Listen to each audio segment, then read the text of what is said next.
My fiancée hid her sugar daddy.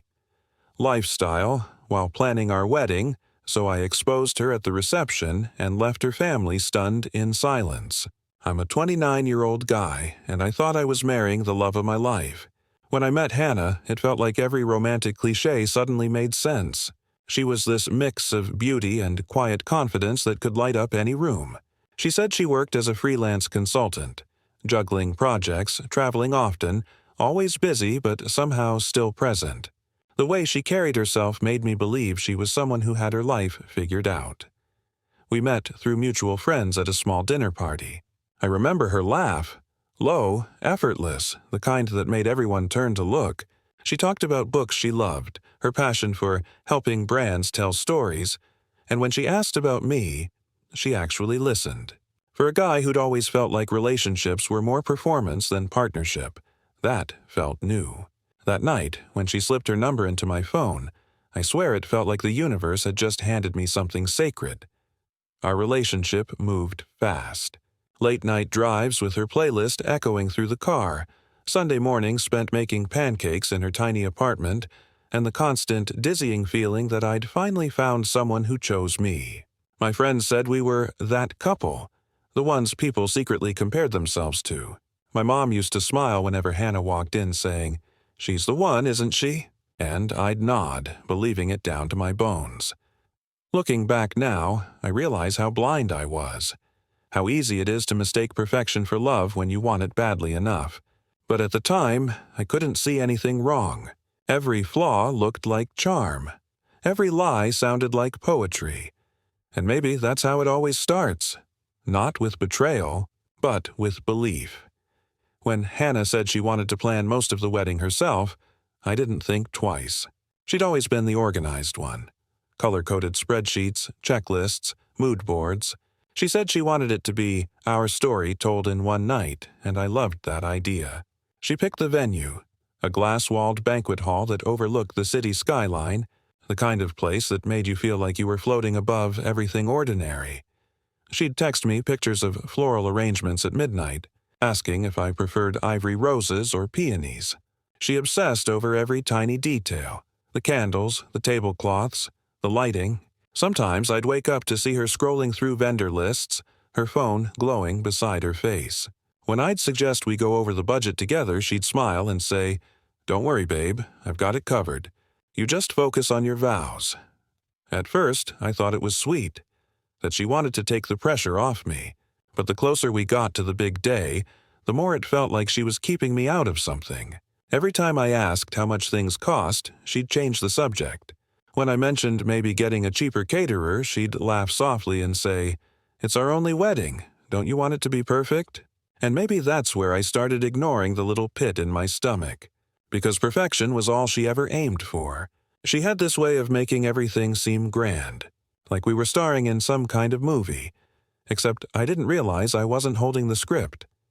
Still, every time she smiled and kissed my cheek, I convinced myself it was love, not control. But that illusion wouldn't last much longer. It started small, a moment that should have meant nothing. I was checking our shared expenses one evening, just trying to stay on top of the budget. That's when I noticed a few large cash deposits in Hannah's account, spaced out every couple of weeks. They weren't from her clients. The descriptions were just vague transfers. When I asked about them, she laughed, brushing a strand of hair behind her ear. "Oh, those. Just freelance bonuses," she said lightly. "Some clients prefer cash. It's easier that way." I wanted to believe her. I really did. But something about the way her smile didn't quite reach her eyes lingered. When I pressed a little further, she sighed and snapped, "Do you not trust me? You're already acting like a paranoid husband." The word husband was supposed to sound romantic, but it felt like a weapon. I apologized instantly, hating how easily she made me feel guilty for asking. Later that week, I walked into the living room and overheard her whispering on the phone. Her voice was low, the tone playful. "Don't worry, he'll never find out," she said, then laughed. My chest tightened. When she noticed me, she quickly ended the call and smiled. "That was just a client being weird," she said, rolling her eyes. I nodded, pretending I believed her, pretending my stomach wasn't in knots. That night, while she slept beside me, I stared at the ceiling, trying to rationalize it, telling myself love meant trust, and trust meant ignoring doubt. But deep down, I knew I'd just ignored my first real red flag, and what came next would make that choice cost me everything. It was around this time that the whispers began. A close friend from college, someone who'd always had my back, pulled me aside after a group dinner. His expression was serious, hesitant. "Listen," he said quietly, "you know I like Hannah, but people talk. You should know there are rumors about her." I laughed it off at first, brushing him away. Rumors about her? The woman who spent nights planning our future? It sounded ridiculous. But the way he looked at me, like he wanted to say more but couldn't, stuck in my mind. I went home uneasy, but when I mentioned it to Hannah, she didn't get defensive this time. She got calm. Too calm. She smiled faintly and said, "Oh, that's probably because I used to do promotional work. Brand dinners, modeling gigs, that kind of thing. People always assume the worst." Then she wrapped her arms around me, kissed my neck, and whispered, "You trust me, right?" And I did. Or at least I told myself I did. Because love, in my head, meant choosing belief even when something didn't add up. But a few days later, I went out with coworkers to a downtown bar. The bartender there, someone I'd chatted with a few times, froze when I mentioned Hannah's name. He hesitated, then said quietly, "She used to come here a lot, with older guys, fancy suits, big spenders. I just assumed you knew." My world tilted for a second. I left early that night, the air outside suddenly too heavy. When I got home, she was waiting for me on the couch, smiling like nothing was wrong. I almost told her what I'd heard, but her smile, that same disarming, perfect smile, made the words die in my throat. And for the first time, I realized I might not know the woman I was about to marry. A few weeks later, while sorting through paperwork for our honeymoon, I came across a small black phone tucked into the back of Hannah's drawer. It wasn't the one she used every day. This one had no case, no notifications, just a faint glow of battery when I pressed the button. Curiosity overrode hesitation. When the screen unlocked without a password, my heart started pounding. The messages were a punch to the gut. Thread after thread of texts from different men, most much older, calling her baby, princess, my escape. They talked about dinner reservations, expensive gifts, and photos she'd sent. One message read, "Your fiancé's a lucky guy. I hope he knows how generous I've been." My stomach twisted. The timestamp? Just last week, I remember sitting on the floor, scrolling, shaking. The phone felt heavy, like it carried the truth I wasn't ready to hold. Photos of her in dresses I'd never seen, in restaurants she claimed were client meetings, laughing across candlelight from faces I didn't recognize. Every lie unraveled in seconds. When I heard her footsteps approaching, I hid the phone and pretended to be looking for my passport. She smiled, kissed my cheek, and said, "You're such a worrier." My throat burned, but I smiled back. I didn't confront her that night. I didn't say a word. Instead, I watched her carefully, her perfect posture, her effortless charm, and realized I had no idea who she really was. I felt like I was sleeping next to a stranger wearing the skin of someone I loved. That night, I made a decision. I wouldn't accuse her. I'd observe, learn, wait, because for the first time, I wasn't the clueless fiancé. I was the man quietly preparing for the truth. Just when I thought I was ready to end it all, Hannah did something I didn't expect. She became the perfect fiancé again. Out of nowhere, she started leaving handwritten notes on my desk. Things like, "Can't wait to be your wife," and "You make my world safe." She began cooking my favorite meals, talking about family, and even invited my parents over for dinner. It felt like she was reading my doubts and smothering them under layers of affection. That night, as we cleaned up after dinner, my mom whispered, "She's a keeper, son. You're lucky." I forced a smile, but inside something twisted.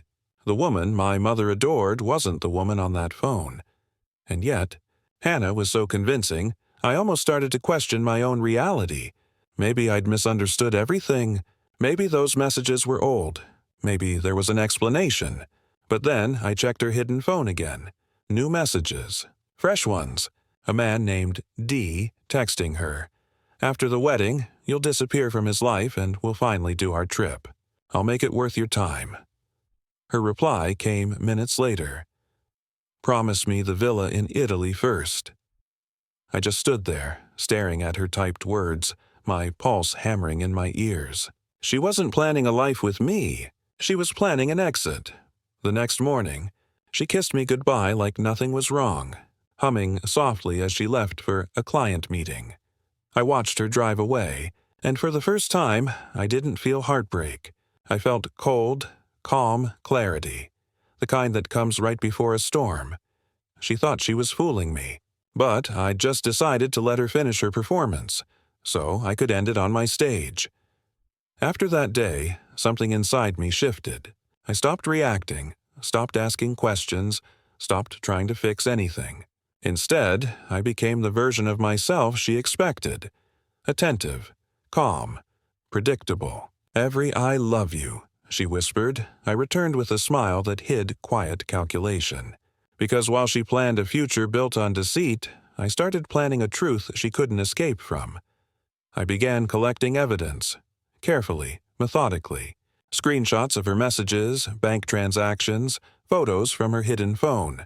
I even reached out to a friend who worked in IT, asking him to trace the numbers she texted. Each discovery painted a darker picture. There wasn't just one man. There were several, each believing they were her escape.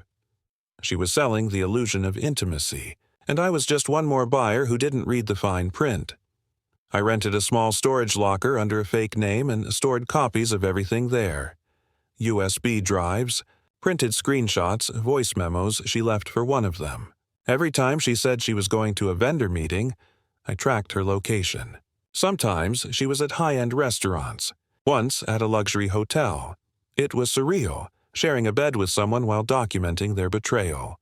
She'd fall asleep beside me and I'd stare at the ceiling, thinking how every kiss, every laugh, every promise was part of her act. But if she wanted to play a role, then I'd be the perfect audience. Silent, observant, waiting for the final act. Because when the lights went up, when everyone she'd fooled was watching, I wanted her truth to echo louder than her lies ever did. And the stage I'd chosen was our wedding day. The night before our wedding felt like the calm before a war. Hannah was radiant, laughing with her bridesmaids, posting stories captioned, "Can't believe I get to marry my best friend tomorrow." Every photo, every pose, every "I'm so blessed" looked perfect. To the world, she was the dream bride. To me, she was a ticking time bomb smiling in lace. Her family arrived that evening, gushing about how she deserves the world. Her mother hugged me and said, "You've made her so happy, sweetheart." I smiled and thanked her, the words tasting like ash. Hannah kissed my cheek, whispering, "Tomorrow's the start of forever." I almost laughed. Forever? She didn't even plan to stay through the honeymoon. After everyone went to bed, I sat alone on the balcony, the city lights flickering below. My stomach twisted with nerves, not about the wedding, but about what I was about to do. I replayed every red flag, every lie, every moment she made me feel crazy for asking questions. The evidence sat in my bag, ready. Videos, screenshots, her own words. Proof that would end everything in one night. Then, as if the universe wanted to push me further, her hidden phone buzzed in my pocket. I hesitated, then unlocked it. A new message glowed on the screen. "You'll be free soon, babe. One last night, one last gift." And below it, a picture of her in a dress I'd never seen, taken just hours ago. My hands trembled, but not from heartbreak anymore. From control. From resolve. Tomorrow, she'd stand before everyone she lied to. Family, friends, the people who thought she was flawless, and by the time I was done, they'd finally see her the way I did. Unmasked. The wedding morning unfolded like something out of a magazine. The sky was clear, sunlight spilling through the glass walls of the venue. Guests arrived in designer suits and pastel dresses, cameras flashing as they captured the perfect couple. I played my part flawlessly, smiling, shaking hands, hugging relatives who said things like, "You're glowing, man." If only they knew what that glow really was. The fire I'd been feeding inside me for weeks. Hannah looked breathtaking in her gown. Classic, elegant, the kind that made people whisper. When she walked down the aisle, I almost forgot, for half a second, everything I'd learned. That's how disarming she was. Her eyes shimmered with fake tears as she mouthed, "I love you." And for the sake of the performance, I mouthed it back. The ceremony went on perfectly. The vows, the laughter, the applause, it all felt like a lie wrapped in lace and perfume. When the officiant said, "You may kiss the bride," I leaned in, kissed her softly, and whispered so only she could hear, "Enjoy this moment." Her smile didn't falter, but I saw it, the tiny flicker of confusion in her eyes. It almost made me smile. The reception followed, glittering and grand. Music pulsed, champagne flowed, and speeches filled the air. She moved like royalty among the guests, soaking up admiration. I stayed close, watching her play the part she'd perfected, and as everyone toasted to "love and forever," I quietly adjusted the projector remote hidden in my jacket pocket. The servers began dimming the lights for my speech. My heart wasn't racing anymore. I felt calm, detached, ready. Because the next words I'd speak wouldn't just be vows or thanks. They'd be the truth she spent years burying, and I was about to dig it all up in front of everyone she cared about. I stood at the center of the hall, microphone in hand, while soft instrumental music faded behind me. Every face in the room turned toward me. Her parents smiling proudly, friends holding up their phones to record my thank you speech. Hannah rested her hand on my arm, that perfect bride smile painted across her face. She whispered, "Don't make me cry again, okay?" I smiled back. "I'll try," the room quieted. "First," I began, voice steady, "thank you all for being here. Not just to celebrate love, but to witness what love should never be built on." A ripple of confusion spread through the crowd. Hannah's hand tightened on my arm. "What are you doing?" she hissed under her breath. I clicked the remote in my pocket. The projector behind us flickered to life and photos began to appear. Screenshots of messages, transfers, private photos, each one stamped with familiar names. Gasps filled the room. A video clip played. Her voice unmistakable, laughing softly. "After the wedding, I'll ghost him. He'll never see it coming." The crowd froze. Hannah's smile vanished. Her mother's hand shot to her mouth. Her father stood abruptly, face pale. Hannah turned to me, whispering, "Turn it off, please." But I didn't. I looked her in the eye and said, "I wanted everyone here to see the truth. Not because I hate you, but because I loved you enough to deserve honesty." Her tears came fast, mascara streaking as she stammered, "It's not what it looks like." "Oh, it's exactly what it looks like," I said quietly into the mic. "A performance. And this," I gestured to the room, "is your final act." Silence. No applause, no music, just the echo of betrayal playing louder than any wedding song ever could. And as she crumbled, I set the microphone down. The truth had finally taken her crown. For a few seconds after the last clip ended, the only sound in the room was the hum of the projector. No one moved. The glow of the screen still flickered on Hannah's face, streaked with tears and panic. Then came the whispers, soft at first, then building, a rising wave of disbelief. Her maid of honor stood frozen, her father's jaw clenched, and her mother's eyes darted between us like she couldn't comprehend what she was seeing. Hannah tried to speak. "Please, this isn't—" Her voice cracked. She stepped toward me, reaching out, but I stepped back. "Don't," I said quietly, my voice shaking not with anger but exhaustion. "You've been lying for months. To me, to them, to yourself. I needed help, financially. I didn't mean for it to go this far," she cried, mascara running down her cheeks. The guests looked away, uncomfortable, but no one stepped in. She kept talking, grasping for excuses, her voice trembling. It wasn't love with them, it was just money, survival. I took off my ring, holding it between my fingers. "You sold our future for a lifestyle," I said softly, then placed it on the microphone stand. "I hope it was worth it. Her mother gasped, whispering, "Oh, Hannah." Her father looked ready to collapse. I turned and began walking toward the exit. The crowd parted like a curtain, silent, eyes following me. Behind me I heard her sob, "Please don't leave me." But I didn't look back, not once. The heavy doors closed behind me, muffling her cries and the murmurs of chaos. Outside, the cold air hit my face, sharp, grounding, real. For the first time in months, I could breathe. The truth had burned everything down, but at least now, I was finally standing in the ashes alone and free. The next few weeks felt like walking through smoke after a fire. Quiet, disorienting, but strangely peaceful. I moved out of our apartment the morning after the wedding, packed only my essentials and left everything else behind. Her designer clothes, her curated decor, her vision board of our dream life, all of it stayed. It wasn't mine anymore.